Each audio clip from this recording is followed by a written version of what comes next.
Good morning, good morning, good morning, good morning, good morning, everybody. It is March the 19th, I think. That sounds about right to me.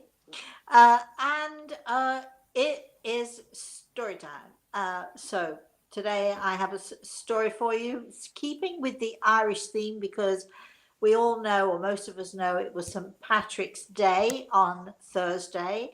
And I know a lot of you have got all your St. Paddy's Day um, four-leaf clovers and all of your the things that you fly, the little Irish flags that you're perhaps flying, or you've got, as Chris does sometimes, decorations in your house celebrating St. Paddy's Day. When I think of St. Patrick and St. Patrick's Day, and I think of Ireland, I think of leprechauns. I think mostly because those little devils are everywhere, and I've been looking for that pot of gold for a long time. I don't know about any of you, but seeing as St. Patrick's Day was Thursday, and I know that many of you have put your celebrations on hold for this weekend, I thought I would tell a story of Ireland, which I will do in a moment. Before we begin, however, I'd like to say good morning to my spirit guide, Grey Eagle, who is, excuse me, as always, standing to my right side. And I would also like to say good morning to Chris. Good morning, Chris. Good morning, Rosemary. Happy Saturday. Happy Saturday to you. And we're still celebrating St. Patrick's Day. So, what do you think about that? There's nothing wrong with extending it just like people do for birthday weeks, right? Well, in my house with Samantha, and now with Reese, and of course with me. Why not with me? Although it was a tradition that started with me, it was not a tradition that I'm following on from my family because we barely celebrated anybody's birthday. And I mean, if you were lucky, you got a birthday card in the morning, and that was it. That was your birthday. and yes, now I could go into that a bit more, but I won't. So I think at some point, probably when my daughter was born, I decided that when it was her birthday, it's all very well celebrating the day, but you do so many things, don't you? Sort of make a nice cake, or do some cooking, and you invite friends for tea and all the rest of it. Um, I thought, it's it's far too big of a celebration just to have it on one day. So we usually have a birthday week, and we'll do something, even if it's only have a special tea, or we'll maybe go to the movies, or now we're in Florida, we go to walk on the beach. We usually do something nice and something fun every day of the week of the birthday. Sometimes it might be a couple of days before that we start. Sometimes it's actually on the day, but we usually roughly have about a week of celebrating and having a fun time and doing birthday things. Yesterday was my friend Mary Lou's birthday, and she invited me for dinner, which was really nice. And then we went for a drive. We went to see the sunset. But at this time of year in Florida, there were far too many tourists and we couldn't find a parking spot. So we just thought, another week, they'll all be gone. They'll have all gone home. And so we'll have lots and lots of sunsets to watch and to view throughout the summer months and the winter months. So what else did we do? So we came back here and we watched a movie. Chris, have you ever seen the movie K-Pax? Tell me It's who's in got it. Jeff Bridges and, of course, the fabulous and wonderful Kevin Spacey, I who don't think is so. he's one of the best actors. Well, he's sort of it's a movie worth watching. It's a very interesting movie, and it's a quirky movie. And of course, having Jeff Bridges and Kevin Spacey, I mean, they sort of play off against each other, and it's a great movie. There's no naughtiness. It's just a wonderful, uh, in some instances a little heartbreaking, but a really wonderful movie to watch. So if you feel like you could, you could have one of those kinds of movies. Uh, yes, it's a special kind of movie, a little bit alien-like, although not really. Are you intrigued now? Quite possibly. I'm gonna It's have to jazz it up from my Hallmark movies. I'm gonna have to get something in between. oh, well, it's not a Hallmark movie. It's not a love story. It's actually centers around a hospital for psychiatric patients. That's as much as I think I'm going to tell you right now. It's a great movie anyway. So we watched that, and my friend Mary Lou, she'll often say to me, "Oh, why don't we do this or why don't we do that?" And then when it comes to it, she backs out. And usually, if it's uh, she said to me on our way to dinner, she said maybe we could go back and watch a movie uh, afterwards. And I said, you'll be too tired for a movie because she likes to be in bed by 9 o'clock. But to my amazement and surprise, she actually stayed and watched the movie. And to my even greater surprise, she stayed awake to watch it. So that was my night last night. And yeah, so I've decided this weekend I might do some cooking, as you would say in America, baking. In England, it's all the same. If we're cooking, we're making pies, we're making tarts, we're making all sorts of things, or we're making savoury stuff. It was hard for me to sort of get my head around the fact that in America, if you tell somebody that you like cooking, they think that you mean that you like all the savoury stuff. And if you say you like baking, it means that you prefer baking to cooking. Anyway, cooking is cooking to all of us in Britain. I hope you're all out there listening to our story time. Chris, do we have anybody there? Is there anybody there, Chris? We do. Annika's saying good morning. Cheryl wants to know if we can have a barbecue at this fire because we're talking about coming to Grey Eagle's fire. Absolutely. Why not? You can do whatever you want. As long as you bring enough food for all of us, that sounds good. We could Do you, have what do you call it in America? Potluck? potluck? Yeah. Yeah.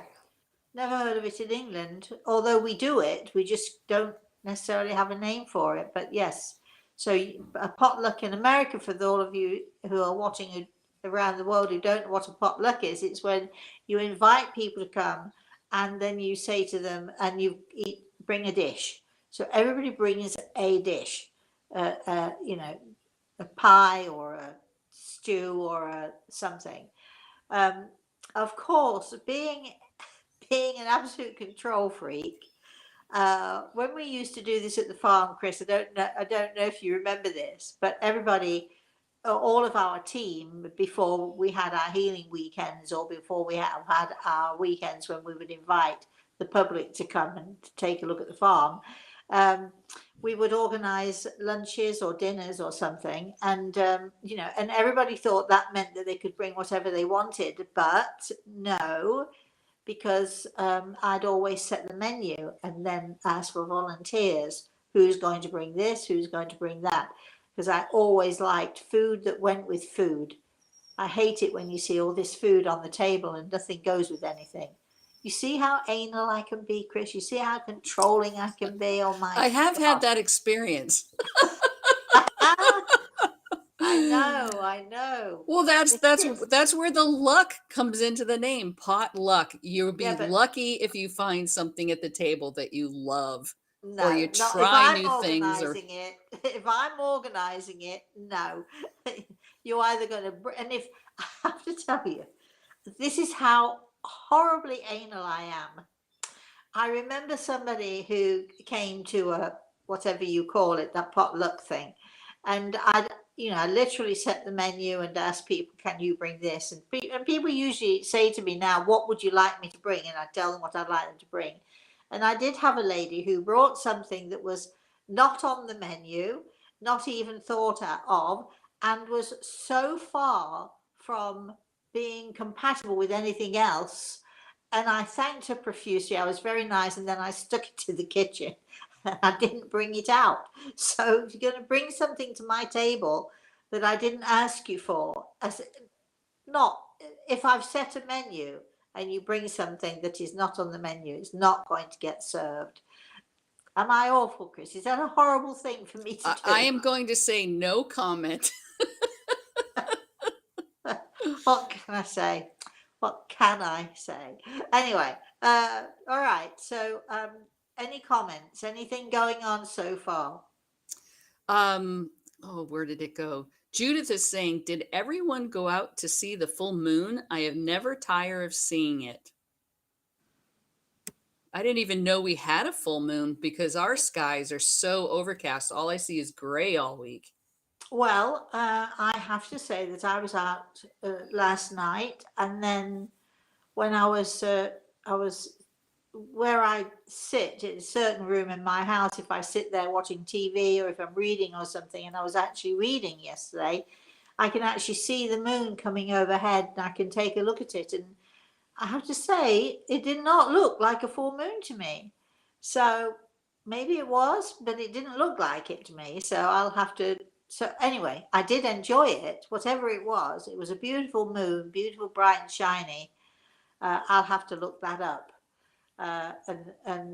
So who knew?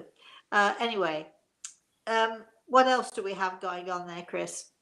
Well, Gianluca's on from Italy saying, I would like to know if my father is near me, and also very kindly put in hashtag story time into the chat room, which we really appreciate.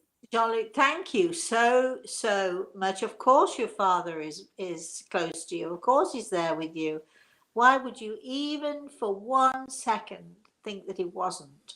Of course, he's there with you, and especially right now, for some reason or another, there must be something going on with you right now, or maybe it's a celebration of some kind.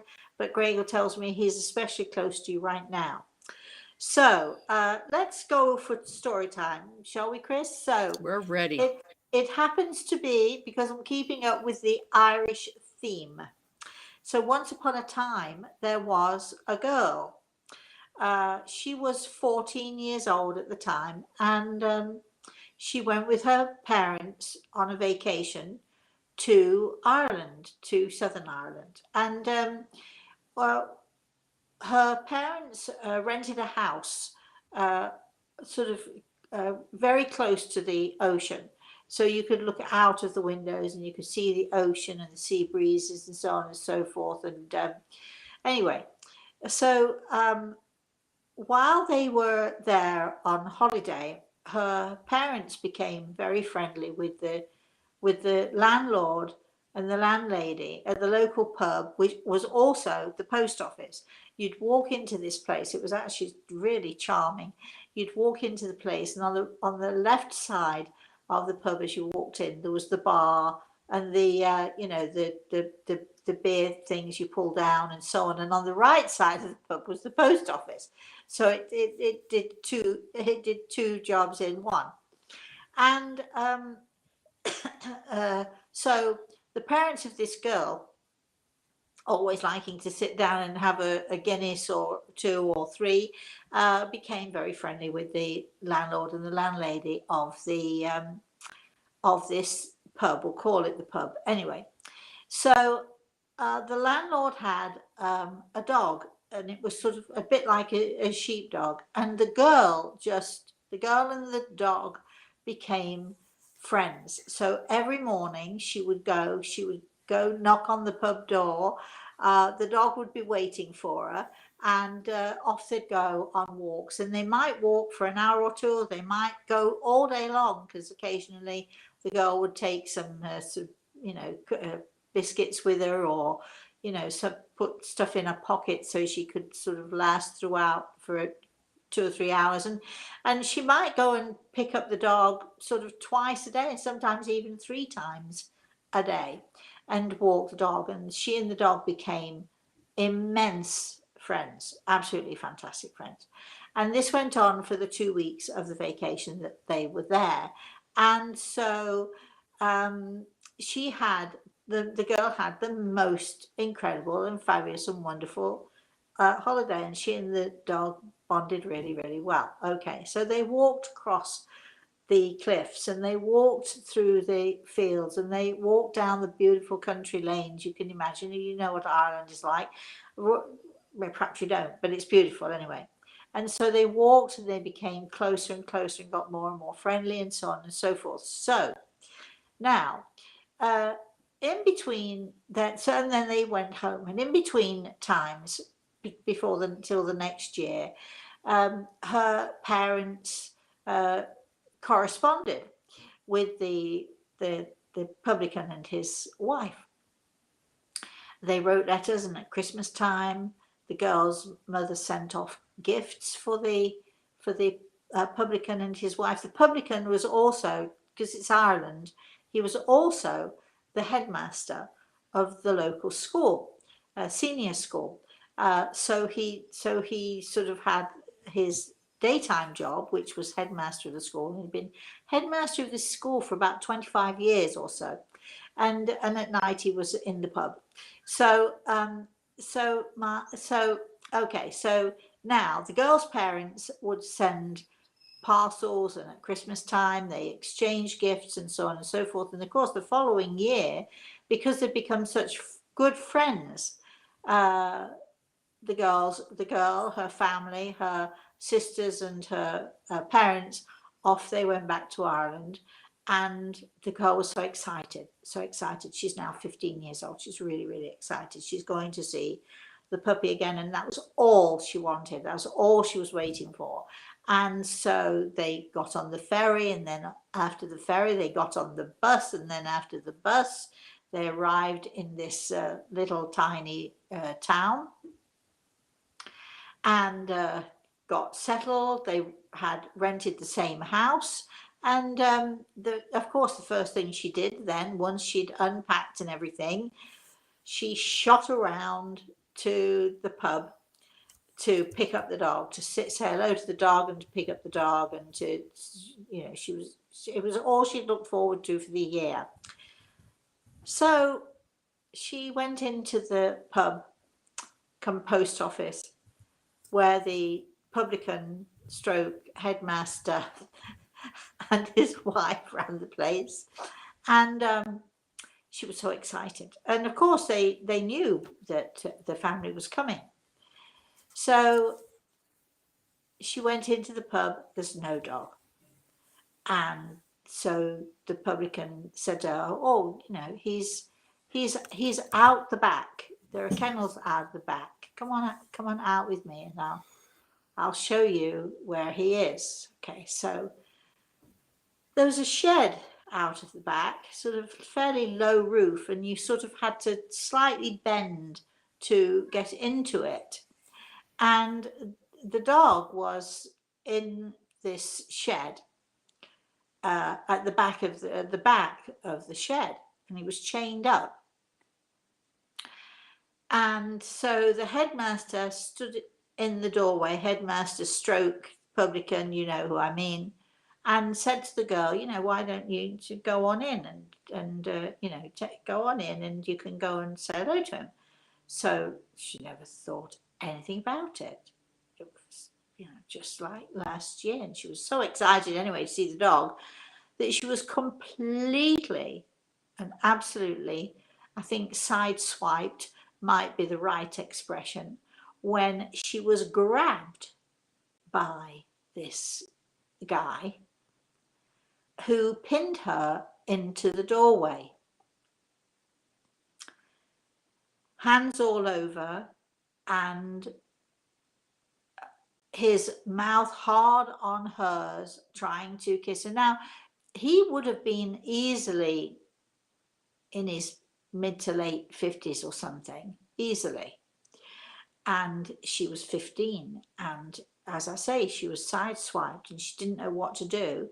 So at first, of course, you can imagine she was totally frozen, absolutely frozen.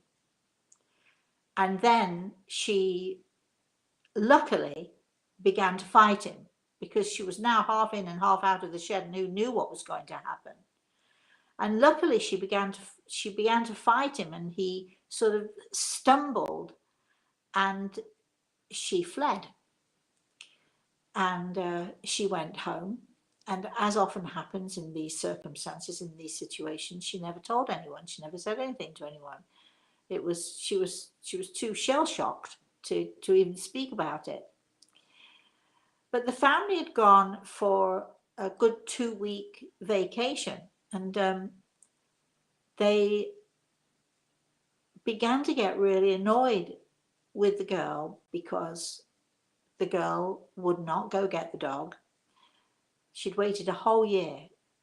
She wouldn't go get the dog. She wouldn't walk the dog. She wouldn't go into the pub. If her parents said they were going to the pub, she would make an excuse, or she would stay home and she would read a book or whatever it was. But she avoided the pub like the plague. And her parents got more and more angry and more frustrated because the landlord and the landlady of the pub kept saying, well, where is she? Where's your daughter? And the girl would not go anywhere near. So the 2 weeks went by. It was probably the worst 2 weeks. It was a horrible 2 weeks because the parents who had, remember, they'd become great friends of the landlord and the landlady, were now seriously offended on behalf of the landlord and the landlady because the girl would have nothing to do with them. Now, let's stop and think a minute. If this had happened to your daughter, you know she's been looking forward for a whole year to being with the dog. You absolutely know that if she's only gone once and she's not going back, would you not suspect something?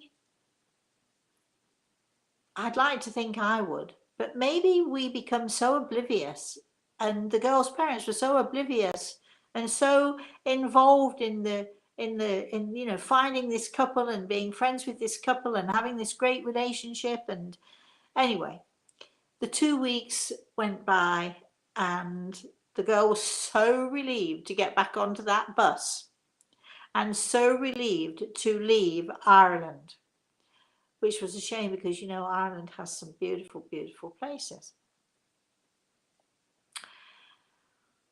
So everything is about communication, isn't it? And if we don't have communication with our children, if they can't talk to us, then what's the point of anything, really? If your children can't come to you and tell you things, then I think it's not on the kid, it's on the parent. We just haven't somehow or another been able to let them know that they can come to us and talk to us. Okay, I'm going to ask you all for your opinions when we've finished with this story. So now the girl and her parents and her family are back in England, and now it's coming up to Christmas time, and now the landlord and the landlady and the girl's parents are still corresponding and still being friendly and still talking about going back the next year. And now the girl is she's sort of 15 and a half, getting a little braver, getting a little bit more outspoken. And one day she's in the living room and her parents are talking about this couple in Ireland and packing up parcels to send and, going on and on about how wonderful they are and so on and so forth. And the girl finally blurts out, I don't know why you're doing this. He's a dirty old man. The girl's father leapt up. You watch your mouth. We're going to wash your mouth out with soap and water if you're not careful. The mother had also leapt up and was going to get the soap to wash out the girl's mouth with soap and water. And there was a huge row and a huge argument, and the girl ended up crying and running to the bedroom. They never did actually wash her mouth out with soap and water, but just the threat was enough. And so Christmas came. That was at the end of it. Christmas came, Christmas went. Now it's the new year. And a letter, quite a large envelope, pops through the door. And in England, we have letterboxes, by the way. I've just reminded myself of that one. And and in the letter were in the envelope was a letter, quite a long letter, and some newspaper clippings. And my mother read the letter before she looked at the newspaper clippings. And she read the letter and then she read it out loud to my father, forgetting that, I was in the room. And it turned out that the landlord had been abusing kids for 25 years, getting away with it, year after year after year. Students came, students went. Nobody said anything. Nobody told their parents. Until not long after our trip to Ireland, some kid spoke up and told his mother what had happened and that the headmaster had attacked them. And of course, he denied it. The police were called, he denied it. And then all of a sudden, another kid said, yes, he did it to me. And then another kid said, well, actually, yes, he did it to me. And then the previous generation of kids, yes, he did it to me. And then the previous generation of kids, yeah, he did it to me. 25 years worth of abuse on kids who were so afraid of their parents and so afraid of the priests, in England, in Ireland, of course, there was all of that added into it. And people were afraid of the priests. And not that all priests are bad, let's say that, because they're not. But for years and years and years, this awful, horrible man had been getting away with abusing kids. And it's interesting, isn't it? Why did it go on for so long? You have to say to yourself, where was the spirit world in all of this? Why weren't they protecting their kids? On and on you go with lots of different questions. The girl, when she was in the living room and her parents were poring over the headlines of the newspaper, headmaster goes to jail, 25 years of abuse and so on and so forth. They, of course, you'd think, wouldn't you? They would look at the girl and they would say, we are so sorry that we didn't believe you. But you also know that that didn't happen, don't you? You're listening to this story and you know that that didn't happen. They completely ignored the girl. They pored over the paper. They read the letter again and again from somebody else who lived in this little town, who'd sent them the letter telling them what had happened. And never once did they look at me. Never once did they ask me, you knew it was me, right? Never once did they ask me, what did he do? How far did he go? How far did he get with you? Never once, ever, not then and not since, did they ever say to me, ever, are you all right? Or tell us what happened, and it could have been pretty bad. People bury their heads in the sand, I think, don't they? They just, they have something that happens to them that is so awful and so horrible that they bury their heads in the sand, and I guess they pretend it didn't happen. As the girl, it happened to me. And in a way, I'm glad that it happened to me, because in a way, having done that to me, I felt that I was in some way the catalyst that set things off in the universe that actually finally got him caught. I know that that sounds weird to all of you, but it is true that when anyone has done me serious harm, sooner or later something happens. It comes to light sooner or later. Uh, it's the weirdest thing, and I feel that I remember when my father died, and it was only a few weeks later after my father died that my husband was caught sleeping with my best friend. And I always felt that my father had somehow or another sort of been the catalyst for that. Are the spirit world protecting us? I really think they are, but we have to watch for the signs, and we have to trust that they have our back, and that somehow or another things that injustice. I can't ever say that I believe that there is justice for everybody, because I don't think there is, but somehow or another certain things happen, and there is a kind of justice that happens in our lives. The kind of justice that happened for the girl, for me, was that I was vindicated. Even though my parents never acknowledged it, it was, one of those awful moments of "I told you so," it didn't make me feel any better, but it I felt, good.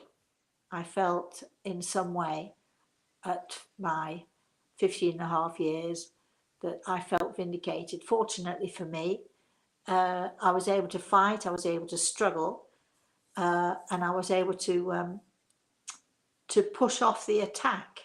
It still affected me though. It still made me feel vulnerable. I'm thinking of, all of those people out there. Many of you I know listening have been abused in one way or another. Many of you have had those frightening experiences when some of you may not even been able to escape. At least I was able to escape. But in a way, this sounds like a horrible story, but in a way, it's actually another of those experiences that I've been able to tuck under my belt, so that when I talk to people who have been abused, when I talk to people who've been attacked, when I talk to those people, it helps me I understand much more than I would had it not happened to me. And as horrible as it is, and you don't want those experiences, and you wouldn't wish them on anyone, having had the experience, it certainly made me an awful lot stronger. When I think of Ireland now, it's not a place I ever want to visit, and isn't that sad? Maybe one day I'll go back there, and maybe I'll have another fantastic and a wonderful visit, and maybe I will find my pot of gold, all of the leprechauns around there. It is a magical land. It is a magical place. It's a beautiful place. Just not a great place for me. Do you have, listening to this story, do you have sad memories? Do you have things that have happened to you that you'd like to share, or you just want someone to listen to? When I tell the stories of me and my personal experiences, I absolutely know that it encourages other people to tell their stories, because, it's something that you might have kept to yourself and never told another living soul for years and years and years. It's certainly not a story I talk about. I'm not sure if even Chris has ever heard that story. It's something that happened to me years and years ago. And you move on from things.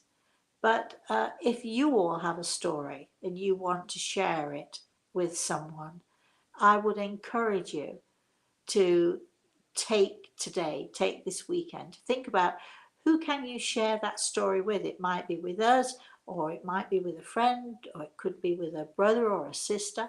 But once you find that you've spoken out and you've told your story, the relief of being able to share that with somebody else is immense.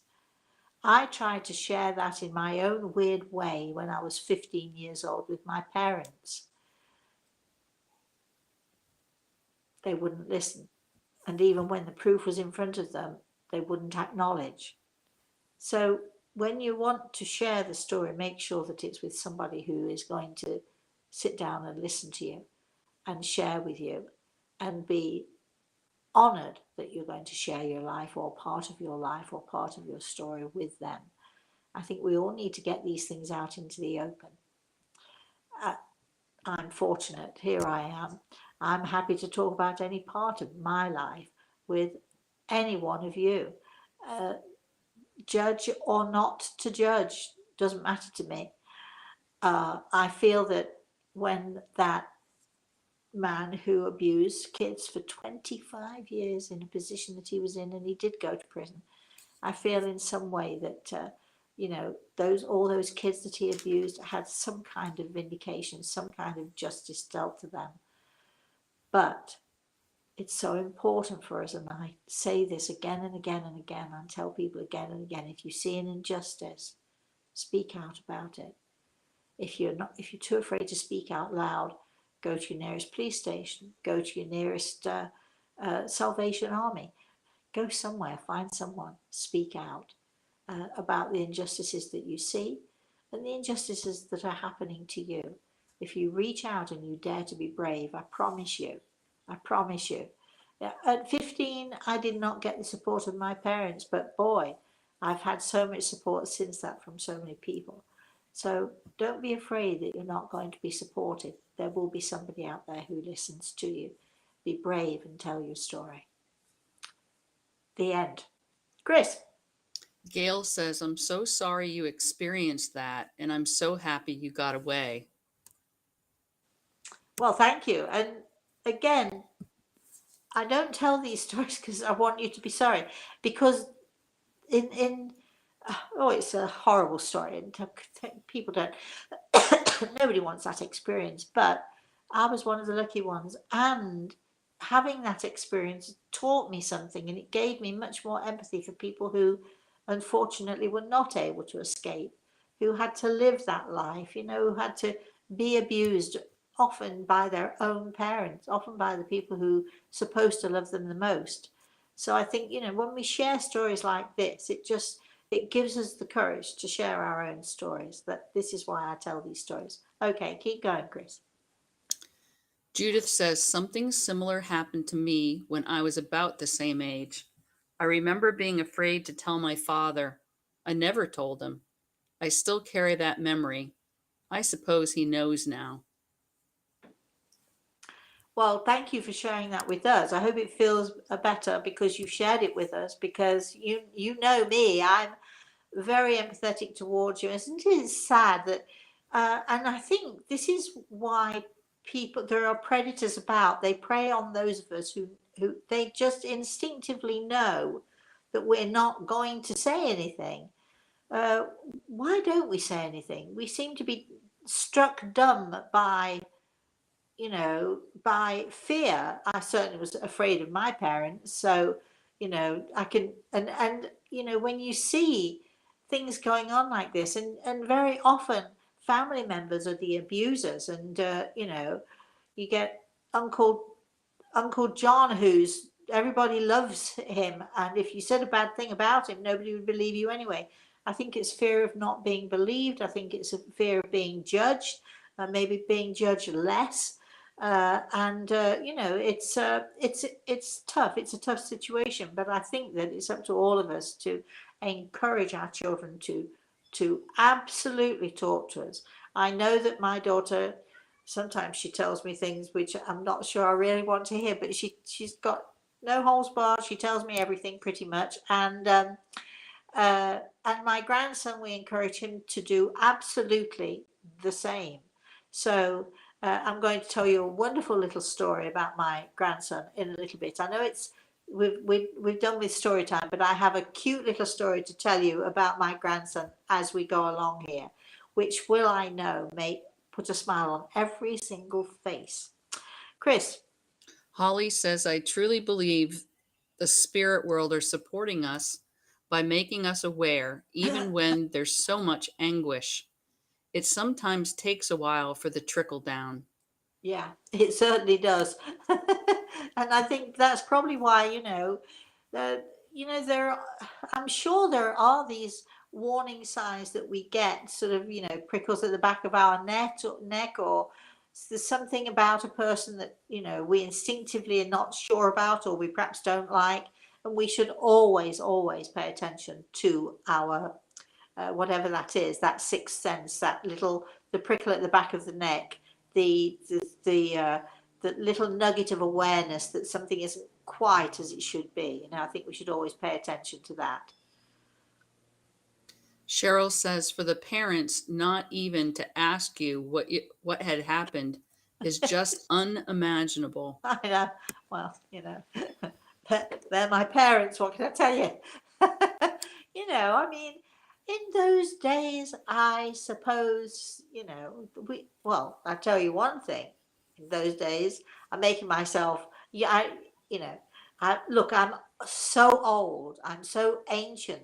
And when I was young, they didn't have those parenting books. Nobody, they didn't have Dr. Spock. They didn't have people telling you how to take care of your children, how to take care of your baby. And if they did, in my neighborhood that I grew up in, nobody would have listened anyway. They just did it. They got on with it. So it was how it was. Chris, keep going. Judith says, I'm grateful you shared your horrifying story with us. I'm so sorry your 15-year-old self went through this. My memory has stayed with me. Yes, I think um, I have to say that the memories don't, well, the memories do stay to a point. But I think it's fair to say that I was certainly not affected by it dreadfully. I think I was more affected by my parents not listening to me and not believing me. I think that affected me more than the actual incident, because I was lucky. I mean, I escaped. Although it was a horrible moment, it was only a moment, and I escaped it before it could become any worse than that. Um, but I think that when I when I do think of Ireland and I think of the dog, unfortunately now the memories are tainted, aren't they? And we, all of us, we have wonderful memories, and occasionally those memories are tainted because something else happened that takes away the joy. But that doesn't mean that we can't find the joy again, and it doesn't mean that we can't, live our lives to the full. I think that memory came to me because it's St. Patrick's Day, and we're talking about Ireland, and we're talking about how wonderful Ireland is, and of course, then my memories go back to. But I also have some really nice memories, not too many nice memories of Ireland, and it's not the fault of Ireland. It's all centered around my parents, it's centered around my upbringing, and unfortunately, there were two or three really bad incidents, one much worse than the incident I've just told you about. Maybe I'll tell you about that one day.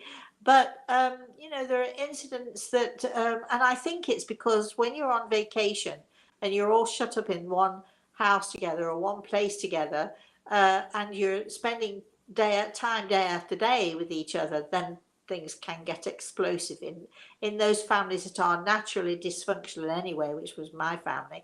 I think things can explode, and I certainly, and unfortunately, because we vacationed in Ireland 2 or 3 years in a row, yeah, well, things are bound to happen when you're all in a family together and you don't like each other.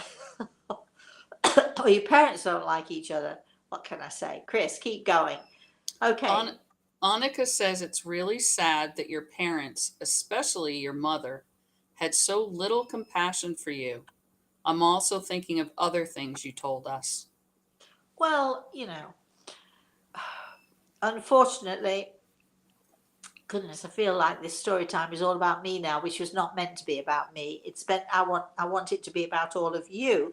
Um, but my mother was a retrospective soul. She was a cruel and mean and spiteful do I have anything nice to say about my mother? I'm sure if I think hard about it, I could come up with something. She's a wonderful decorator. Yeah, she had great taste in furnishings. Yeah, she did actually, and I think actually that affected me too in a good way. Because as those of you who know me, well, Chris, what do you think of my decorating skills? Well, I know anytime someone comes into your home, they sort of sit there and need to take it all in because it's so different than anyone else's. And obviously, the energy is different and the welcoming is different. And, you've created I don't want to say it's a different era because you love the Victorian age, but I do. um, there's just a different experience of being in someone's home. You're not in a cookie cutter. You could be in a cookie cutter home, but when you Well, walked in no, your house, it would never be that way. no, I'm not. Not in a cookie cutter. No, I'm Oh, saying you that's, could be. If oh, you I were could be. placed in a cookie cutter, Oh, yeah, community, everybody who visited your home would know how you were not in a cookie cutter home. right. I see. Okay, gotcha. All Yeah, right. I Well, do like. Go ahead. Go ahead. Lorraine's comment, very pretty blouse. Good morning. Good morning. Thank So you. sorry your parents were so insensitive. I am always looking for justice to be served. As they say, what doesn't kill you makes you stronger. I was grabbed as a teen on my breast, and the boy ran off quickly. My boyfriend at the time ran after them with a pool stick. They Well, got good. away. I will never forget this. Not so awful, but shocking to me, and was so angry. Well, what I get out of that story, thank you for sharing that with us. But what I get out of that story is how fantastic that you had a champion. How fantastic that your boyfriend was your champion. I'm glad that they got away because he might have done some serious damage with that pool stick and then been in trouble himself. But how amazing that, what a horrible thing to do, what a shocking thing to have to happen to you. But what an amazing thing that you had a champion. I wonder what happened to him. Did you marry him, or did you allow him to go off on his white charger and maybe you were too young? Who knows? We want to know what happened to the champion, don't we, Chris? Absolutely. The world needs more champions. Oh, definitely does. Donna says, you continue to have an impact on so many people. Thank you. Rhonda says, I went through a similar situation when I was a teenager, Rosemary. I was fortunate to get away from this person. It did make me a stronger person. Oh, Rhonda, thank you. It's so nice when we have people sharing, and I think that when you share something, it just it's sometimes it's like a weight lifted from your shoulders. I've never told anybody this before, but and here you go, and you tell that story, you share that with us, even though you're not sharing details, you're unburdening yourself, and of course, we've got very broad shoulders. We can take on your burdens, and because we've had that experience, I think, Rhonda, I think it does make us more empathetic towards others, don't you think? Keep going, Chris. Cheryl says, I had a male cousin who tried stuff with me when I was about 10. He tried to hit me and hit my ribs, then gave up because I was fighting back. Later, I showed my mom the bruise, and I think she had a talk with his dad. Well, good. I'm glad you fought back. I'm really glad you fought back. I mean, when I think of when I was a kid, I know people don't that you don't believe me. I know people don't believe me, but I was so timid and so quiet. And in fact, in my first job, and you'll all laugh about this, but I swear to you that it's true. In my first job, I would only ever speak if I was spoken to. And it would be yes and no and yes, ma'am, no, sir, that sort of thing. and I was never forthcoming, and I never would begin a conversation. I was far too shy and far too timid to speak to anyone. And after I'd been there for several months, and I mean several months, uh, perhaps not quite a year, but almost, I remember that we had a store, a ladies very upmarket, very fancy dress shop, and the first floor was coats and the second floor was dresses. And when people walked in, you'd say, "Good morning, madam, how may I help you?" And they'd say, "I'm looking for a coat." And you go behind the you go behind the staircase, and there was a buzzer, and you'd press one for coats and two uh, for um, for dresses. So then the people on those floors would know to come and stand at the top of the stairs and greet their customers. Very snobbish, very wonderful, very that's beautiful clothes and so on and so forth. And one day, and my job was I was not selling, I was window dressing. And one day I came out of the window, and on the ground floor there was a cashier's desk, and the cashier's name was Kathleen. Funnily enough, she was Irish. Keeping up with the Irish theme, she was Irish, and I said something to her. I must have asked her a question about something or another, and to my shock horror, she came out from behind her desk and ran up the sort of part way up the staircase, shouting. It was a very wide staircase, shouting. She spoke. Then she came back down and pressed the buzzer, and then all of the ladies on both floors leaned over the Oh banisters. no. They leaned over the banisters, and Kathleen is shouting up, "She spoke! She spoke!" And and I swear that is a true story. After months and months, I actually spoke without anyone speaking to me. And so obviously, they must have thought I was well, I was an extremely shy and almost mute with my, how some people are so shy and they're so, I had no confidence whatsoever. And so, that sort of just completely sort of froze me, really. Um, of course, that changed. You can see, you can see. Look And at me now now. you have your own talk show. But nobody ever believes me when I tell them I was that shy. Nobody can buy it because I'm totally not that anymore. But that's how I was when I was, 15, 16 years old when I worked in that little store. Anyway, moving on, Chris. Let's keep going. Holly says your story is so timely. I've spent the last few weeks trying to find the best way to support my daughter in a very unjust matter. This has helped me move to the next steps. It's been eating at me, and it will take good steps forward.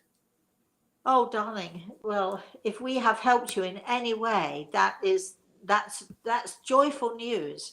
Um, don't be afraid. You have to stand up. Sometimes things are so unjust, and we get frozen into inaction because we think, I'm only one little person. Nobody's going to listen to me. What am I supposed to do in this situation? And it's sometimes we tend to think, because it's hard to deal with things sometimes. So sometimes we tend to think, if we don't say anything, it'll all blow over. Well, that's all very well and good, but it actually doesn't blow over. Things don't blow over. I'm so, so thrilled that you are supporting your daughter. I am the mama bear in my family.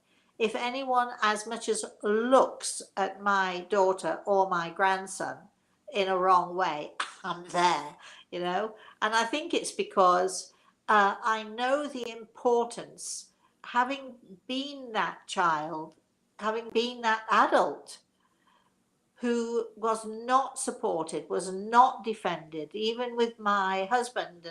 And I think I talked recently about a terrible situation that I had with a miscarriage, and my husband belittling me and telling me to, shut up, and there's nothing wrong with you. And so when you're a child, you only have your parents. You hope that they're going to support you, and if you're lucky, you have your parents and your teachers and your uncles and your aunts and your sisters and so on. But if you're a child who has no support, it's a very lonely place. It's an awful place. And then as a grown up, if you have people who are not supporting you, people who you love and you trust, who should support you and defend you, but they do the opposite, and they belittle you and make you feel less and less. And to have no support, I think, is the worst thing in the world. So as parents, as friends, as family, as whoever it is we are to somebody, to just stand by them and say, we're supporting you no matter what. And so I'm so thrilled that you are supporting your daughter and that you're helping her through this. And you know, in a few years' time, probably it'll all be forgotten. But what won't be forgotten by your daughter is that you stood by her. What won't be forgotten is that you stood up for her. And I think that's what, as parents and as friends, we should do. Chris. Donna says, today you are making me grateful for having the most loving parents who always had my back. I'm so, I'm so happy for you. One day I hope to hear my daughter say the same thing. She says it to other people. I know she tells other people that she's got a great mum, but she doesn't say it often enough to me. And that doesn't mean she doesn't say it. It's just that I want to hear it every minute of every day because, that's who I am.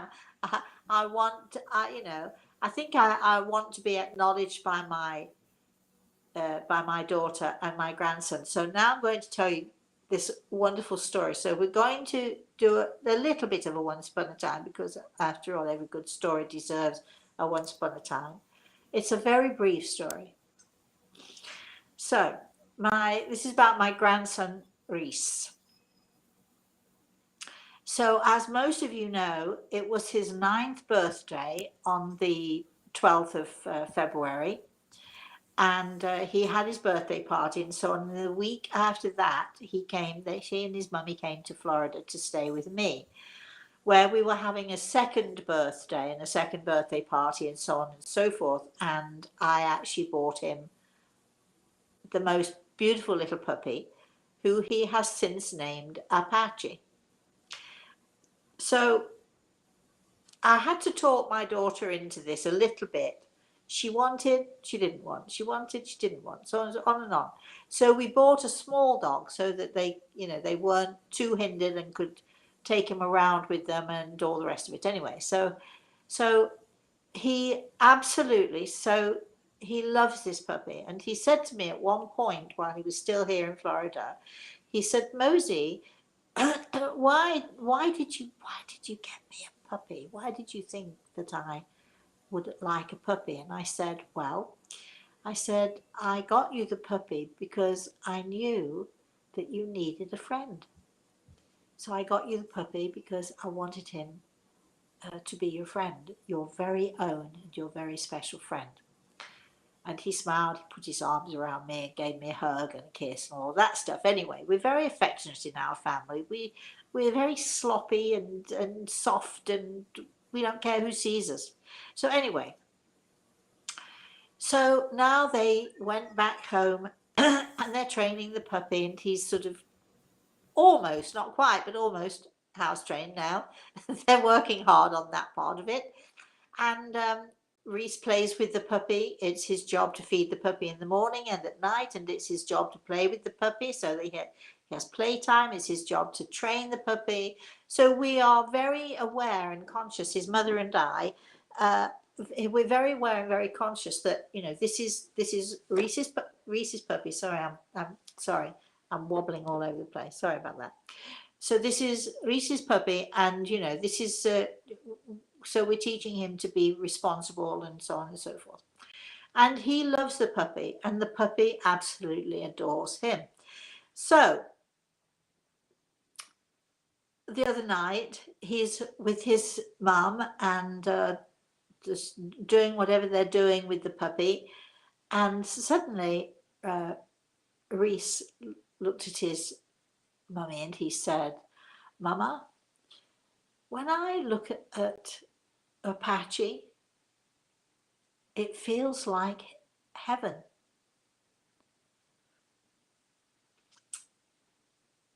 So his mum said, it does? What do you mean? How do you mean? Well, it, and he put his hand on his heart and he said, it just, when I look at him, it just feels like it's heaven. So he didn't explain too much further. Later on went to bed and Samantha called me to tell me. So the next day when I spoke to Reese, I said to him, so darling, I was talking to Mummy yesterday and she told me what you said about Apache and heaven. And I said, can you tell me what you mean? And he said, well, he said, everybody's happy in heaven and it's there's lots of love and peace. And then he looked at his mama, as he's saying, he said, and Mama, when I look at you, it feels like heaven. And Mosey, when I look at you, it feels like heaven. And he had the most beautiful smile on his face. And I said, and it feels like heaven when you look at Apache? And he said, yes, it just, I can't really explain it. He just put his hand on his heart again. He said, it just feels heaven.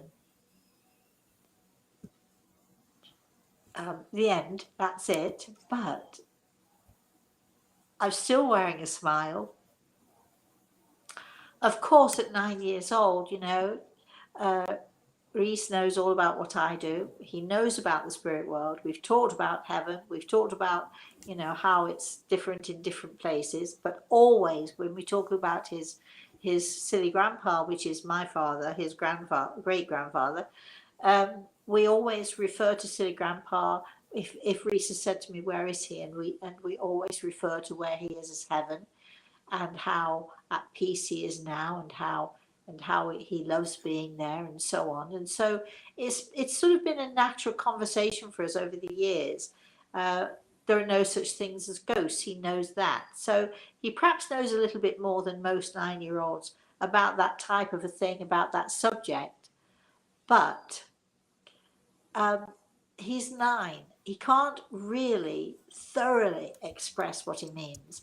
But had you seen the smile on his face when he said, when I look at Apache, it's like heaven. And the way that he said it to me, when he looked at his mama, and then he said to me, and you too, Mosey, when I look at you, it's like heaven.